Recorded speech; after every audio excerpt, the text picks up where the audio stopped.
जो हम पर गुजरे थे रंज सारे, जो खुद पर गुजरे तो लोग समझे। इजराइल के हालात इतने गंभीर हैं, 12,000 एकड़ जंगल राख बन चुका है, जनजीवन ठप हो चुका है, आर्थिक नुकसान लाखों शेकेल में हो चुका है जो वहां की करेंसी है। और दूसरी ओर है गाजा, जिस पर भूख और बमों का संकट भी जारी है। संयुक्त राष्ट्र की रिपोर्ट कहती है कि वहां पर 51,000 से ज्यादा लोग मारे जा चुके हैं। मैं फिलिस्तीन की बात कर रहा हूं। और 20 लाख लोग डर और भूख के बीच में जी रहे हैं। सर, उनके साथ ये सब कुछ करने वाला इजराइल भी आज मुसीबत में है, जिसके हजारों एकड़ जंगल तबाह हो चुका है।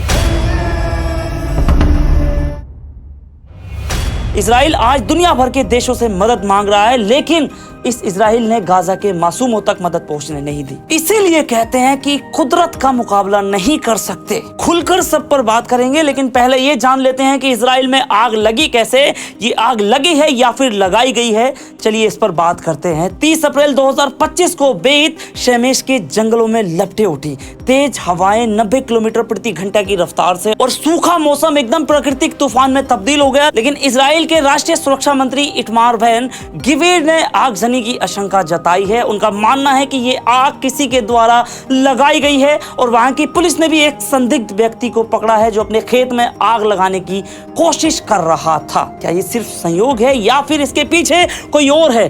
सच्चाई अभी धुएं के पीछे गुम है। सवाल फिर से वही है, आप चाहे कितने ही ताकतवर क्यों ना हो, पर कुदरत से नहीं लड़ सकते।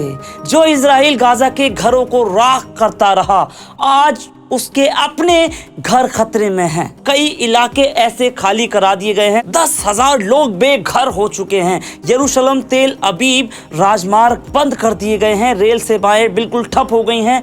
मेगन डेविड एंडोम ने 40 घायलों की बात कही है, जिसमें 13 गंभीर हालात में है। इजराइल जो दुनिया को अपनी ताकत दिखाता रहा है, आज अपने जंगलों की आग बुझाने में जूझ रहा है। उससे अपने जंगल की आग नहीं बुझ रही है। इजराइल ने आग से लड़ने के लिए अपनी पूरी ताकत झोंक दी है। सर, 116 अग्निशमन टीमें, 12 विमान और हेलीकॉप्टर दिन रात जुटे हुए हैं। वायुसेना के C-130 जे जहाज, जो कि 18,000 लीटर अग्निशामक सामग्री डालकर उड़ सकते हैं, वो भी काम पर लगे हुए हैं। लेकिन आग इतनी भयानक है कि इजराइल को दुनिया की मदद मांगनी पड़ रही है। उसने यूक्रेन से, स्पेन से, इटली से, कई देशों से कहा है कि भैया विमान भेजो, और इन देशों ने इसकी मदद के लिए विमान भी भेजे हैं। इजराइल जो गाजा में अकेले लड़ाई लड़ रहा था, आज एक छोटी सी आग लग गई उसके देश में, उससे संभाली नहीं जा रही है। इजराइल के प्रधानमंत्री नेतन्याहू कहते हैं हम यरूशलेम को बचाएंगे, लेकिन सवाल ये है कि सिर्फ आग से बचाएंगे या फिर अपनी गलत नीतियों से भी बचाएंगे। देखो, अभी जो खबरें आ रही हैं उसमें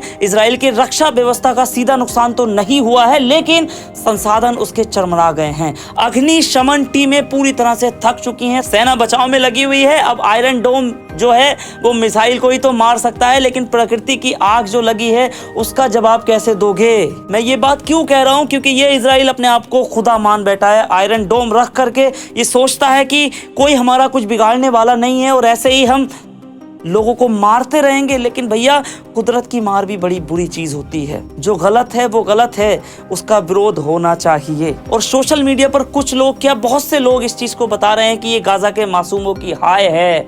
लोग कह रहे हैं गाजा, जहां बच्चे कुपोषण और बमों के बीच में जी रहे हैं, उनकी हाय लगी हुई है। लेकिन सवाल ये है कि ये जो त्रसदी है, ये हमें बताने की कोशिश कर रही है कि तुम अगर गलत करोगे तो तुम्हारे साथ भी गलत होगा।